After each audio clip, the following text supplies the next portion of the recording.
La pregunta de ¿cuándo murió Jesús? Tiene varias respuestas. Hay teorías apoyadas por grupos religiosos de prestigio y una diverge respecto de otra. En este caso vamos a hacer un análisis apoyados en hechos astronómicos, profecías, datos históricos, antecedentes de los evangelios y algunos documentos que reportan científicos de universidades. Primero, el calendario gregoriano sustituye el calendario que había instaurado Julio César el 46 a.C. y lo hace en el año 1582. Y la sustitución obedece a un ajuste que se hace al año trópico para que sea más real a lo que corresponde. Y aún así persiste un error aproximadamente de 26 segundos por año. Aquí hay que distinguir entre año tropical y el año sideral. El año tropical es el que se visualiza desde la Tierra. Es el Sol pasando por el trópico, alumbrando perpendicularmente al trópico y alumbrando los dos polos con la misma intensidad. Y eso no necesariamente es igual al año sideral, al año estelar, que es el tiempo que transcurre entre los pasos consecutivos de la Tierra por un mismo punto dentro de su órbita. El año tropical, el año trópico, está más orientado a cómo se ve el tiempo desde nuestro planeta en atención al Sol. Así tenemos una pequeña diferencia de horas entre el año trópico y el año sideral. Aquí en la pantalla lo pueden verificar. Entonces el calendario gregoriano vino a hacer un ajuste un poco más completo de los años bisiestos para que fuera más real el año tropical. Cuando se trata de focalizar y entender la Pascua, la fecha de Pascua, hay que tener muy claro cómo el pueblo judío hace el cálculo. Y lo primero que vamos a hacer en la pantalla es un ejercicio validando el cálculo del 14 de Nisan al año 2014. Para ello nos apoyamos en un referente de luna nueva que publica la NASA, y sobre ese referente vemos cómo día a día hasta el 14 de Nisan se construyen la tabla y se llega a establecer que el 14 de Nisan en el año 2014 corresponde al lunes 14 de abril. En la parte inferior izquierda aparecen algunas referencias del sitio web donde usted puede verificar que el cálculo es correcto y que esa es la forma de deducir el 14 de Nisan a partir de la luna nueva. Entonces, vamos a hacer el mismo ejercicio ahora para el año 33. Y en el año 33, apoyado también en el reporte de luna nueva de la NASA, nos da que el 14 de Nisan corresponde al 3 de abril del 33. Y hay dos estudios científicos que dan más luz todavía y dicen que el 3 de abril del 33 corresponde a un viernes. Ahí tenemos el estudio de geólogos, que ustedes pueden ver en la parte inferior izquierda, y también otro de la Universidad de Oxford, donde científicos también dicen que el viernes 3 de abril del 33 sería una fecha probable de la muerte de Jesús. Aquí tenemos ahora el cálculo del 14 de Nisan para el año 34. Siguiendo la misma lógica, partiendo de los datos de luna nueva de la NASA, llegamos a que el 14 de Nisan del 34 corresponde al miércoles 24 de marzo del 34. Y eso de que sea miércoles y no otro día, usted lo puede verificar como lo muestra el recuadro inferior izquierdo, con antecedentes de la Universidad de Oxford, donde dice que precisamente la deducción que hacen científicos es el miércoles 24 de marzo del 34. Entonces tenemos dos deducciones hechas por científicos, una para el 33 y otra para el 34.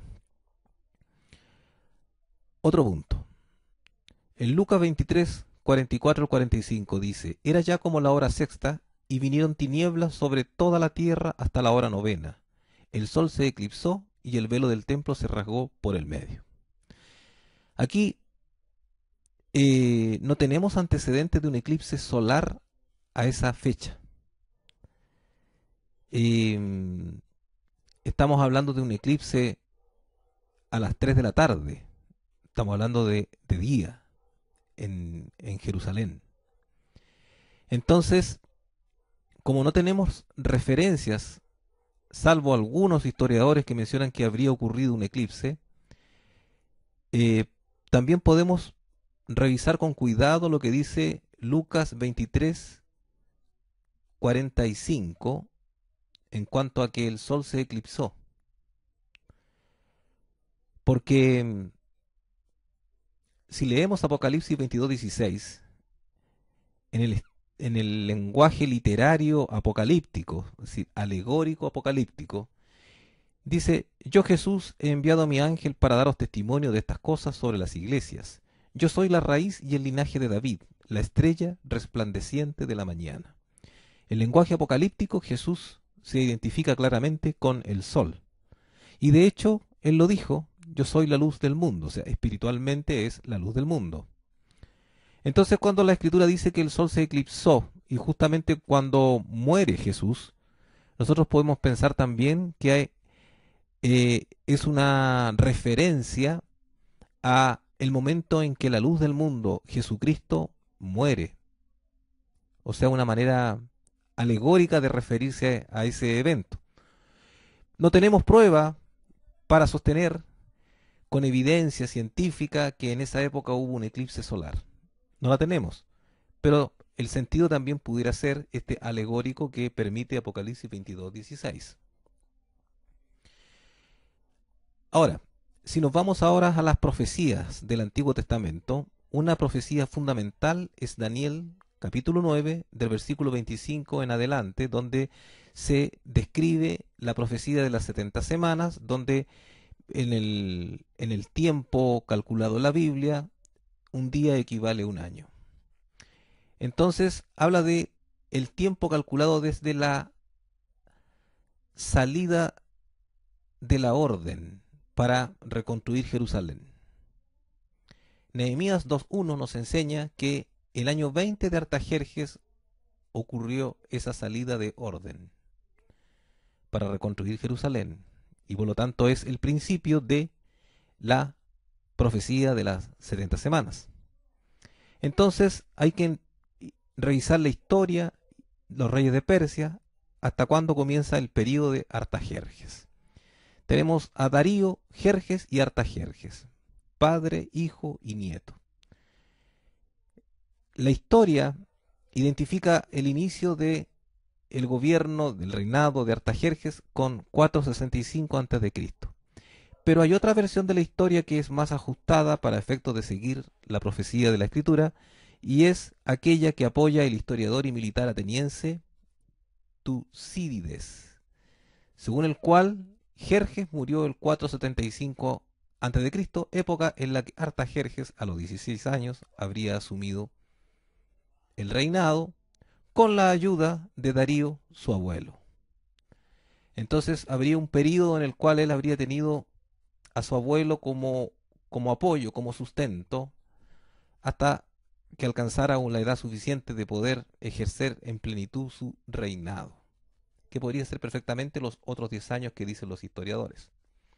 Entonces, para efectos del análisis de la Biblia, el año de inicio del reinado de Artajerjes lo tomamos el 475 a.C. Pero aquí tenemos que distinguir otra cosa. En el 475, Artajerjes comenzó a reinar antes o después de la mitad de año para hacer el cálculo de su reinado a la época de el mes de Nisán. Es importante porque si él comenzó su reinado en el segundo semestre del 475 a.C., el año 20 de Artajerjes para el tiempo de Nisán sería el 454 a.C. y no el 455 a.C. En Wikipedia nosotros podemos ver la deducción del tiempo, donde llegan de Artajerjes a el 29 después de Cristo como la fecha de la unción del Mesías. Sin embargo, si Artajerjes comenzó su reinado el segundo semestre del 475, la fecha de inicio del ministerio sería el 30 después de Cristo. Y eso concordaría con Lucas 3:23, donde Juan el Bautista recibe a Jesús, lo bautiza en las aguas, y Juan el Bautista recibe testimonio de que desciende sobre Jesucristo el Espíritu Santo en forma de paloma. En ese momento, cuando desciende sobre Jesucristo el Espíritu Santo, es el momento en que Él es ungido ministerialmente para cumplir el propósito que tenía en la humanidad. Eso entonces correspondería al año 30 después de Cristo, según el cálculo que estamos enfocando y desarrollando en esta ocasión. La Universidad de Oxford, algunos científicos de la Universidad de Oxford, hicieron una deducción de los 14 de Nisan desde el 26 al 36, buscando las fechas en que correspondía. Y llegan a esa tabla que tenemos en pantalla, donde aparece en el siguiente orden: domingo, jueves, martes, lunes, viernes, martes, domingo, viernes, miércoles, martes, sábado. Si usted se fija, la Iglesia Católica Romana, Católica Apostólica Romana, sostiene que el día viernes sería el más probable para la muerte del Señor. Sin embargo, nosotros vamos a sostener el miércoles, y hay un miércoles en este caso, el 34 después de Cristo. Antes de continuar, es bueno destacar un punto que se da con Lucas 22:15, donde dice Jesús: cuán intensamente he deseado comer esta Pascua con vosotros antes que padezca. Cuando dice eso, Jesucristo está participando de la última cena con sus discípulos, que está conmemorando la Pascua, pero hay que recordar que Él se ofrece en esa Pascua como cordero en sacrificio. Por lo tanto, es un poco antes, no en la fiesta de la Pascua con exactitud. Eso lo precisa Juan 13 del 1 al 2, donde dice que antes de la fiesta de la Pascua, Jesús celebró la cena con sus discípulos. Ahora, la posición de Lucas 22:15, donde Jesús dice: esta Pascua, comer esta Pascua con vosotros, algunas personas como Annie Joubert, que es una católica apostólica romana, ella falleció en 1980 y tenía varios estudios relacionados con, con la fe cristiana, y ella sostenía que el calendario usado por Jesús en Lucas 22:15 obedecía a el tiempo judío esenio, y no necesariamente, o sea, y que derechamente no era el tiempo judío oficial para la celebración de la Pascua. Y eso lo apoya en un libro que se llama Libro de los Jubileos. En estricto rigor, nosotros podemos apoyarnos en Juan 13 del 1 al 2, donde Jesús dice que la cena, la última cena, fue celebrada antes de la fiesta de la Pascua, independiente que después en Lucas 22:15 él diga que eso de alguna forma está representando la Pascua o una cena previa al momento oficial de Pascua. Sigamos.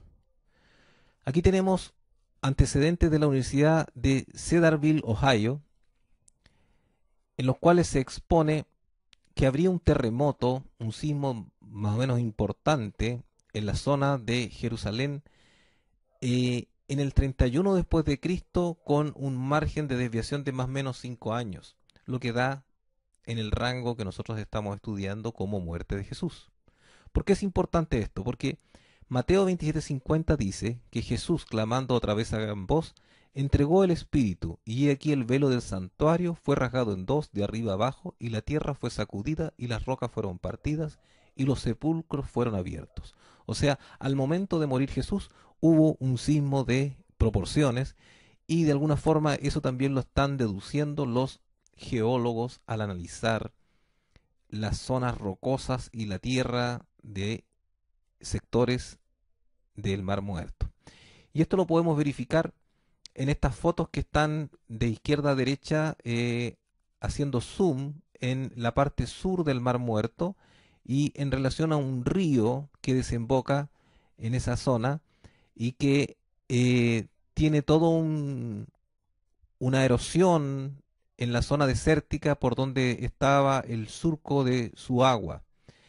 Y ahí pueden ver cómo hay distintas capas de suelo rocoso en las cuales se han hecho los estudios geológicos. Y estos geólogos han llegado a determinar que cerca del 31 a.C. y cerca del 31 después de Cristo, en el segundo caso con un margen de más o menos 5 años, hubo sismos de proporciones en el sector.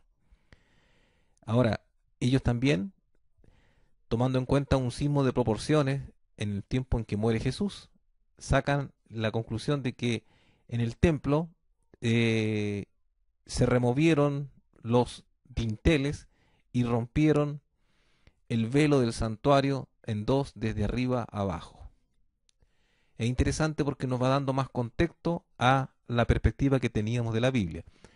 La fecha del evento, 31 después de Cristo, con una desviación de más o menos 5 años, podría dar tanto el viernes del año 33 como también el miércoles del año 34, que es el que estamos postulando en este caso.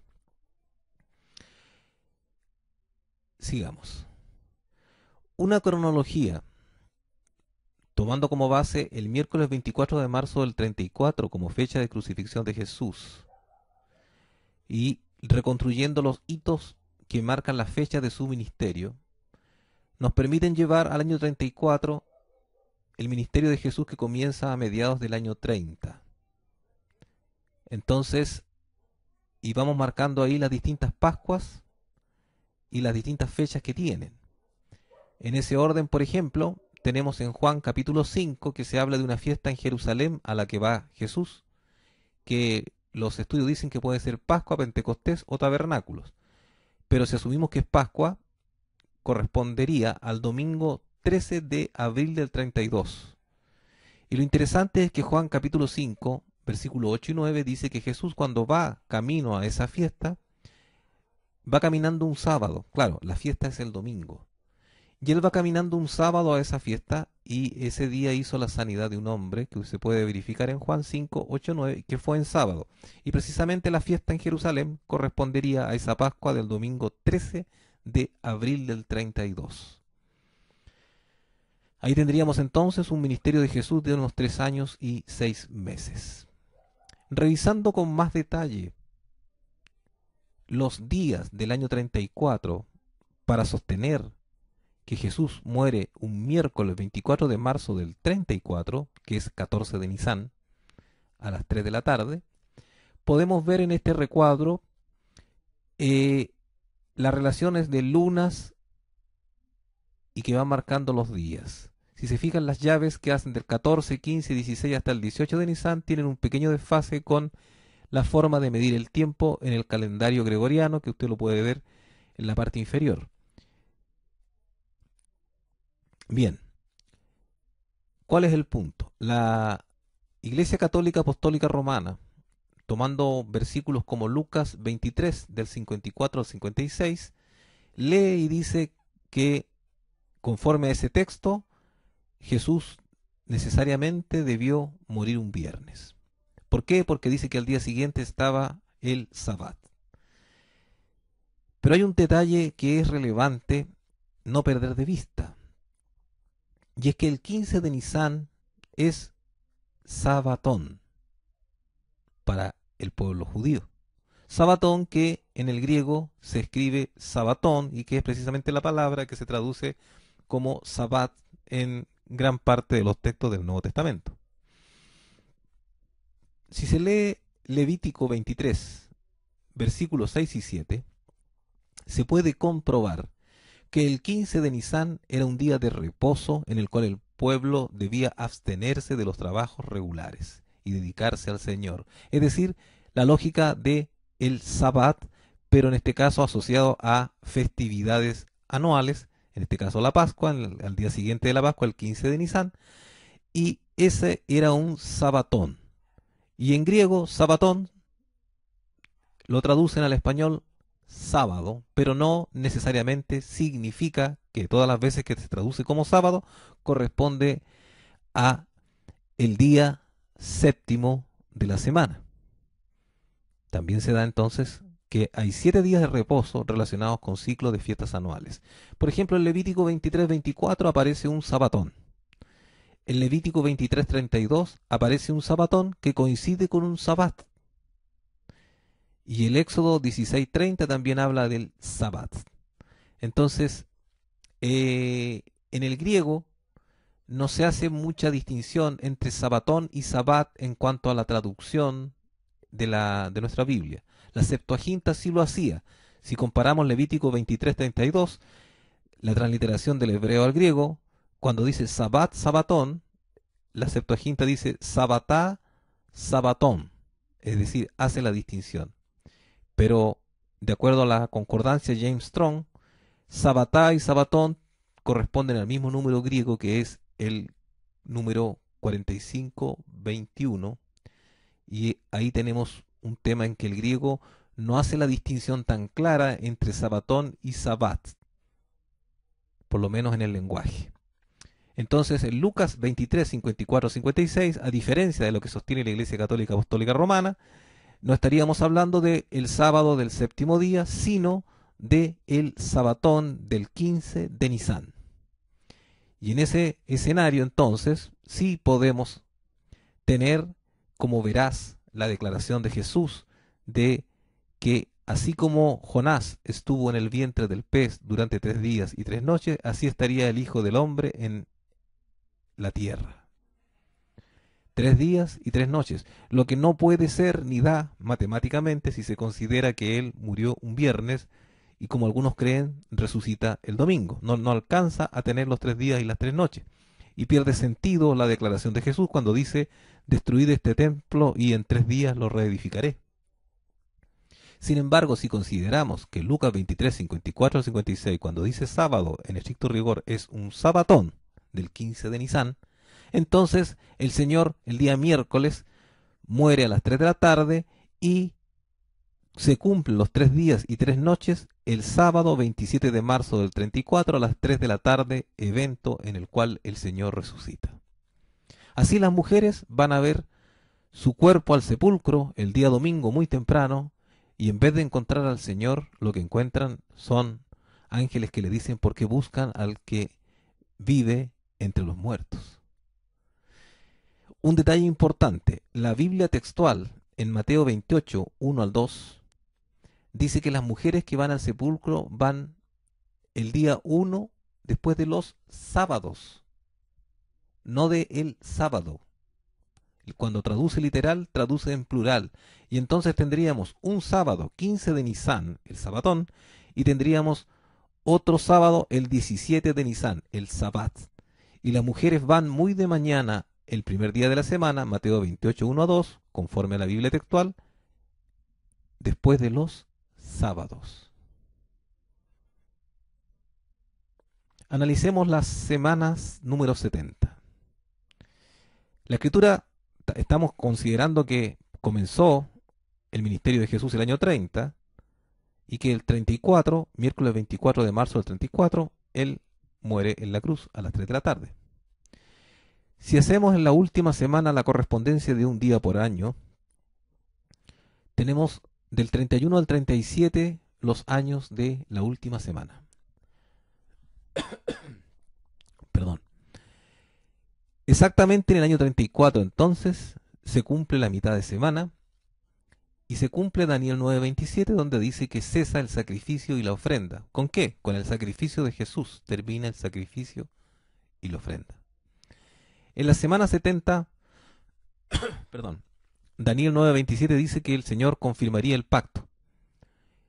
En la mitad, antes de su muerte, Él lo confirmó con su testimonio, con las señales, con los prodigios, con los milagros, con su vida.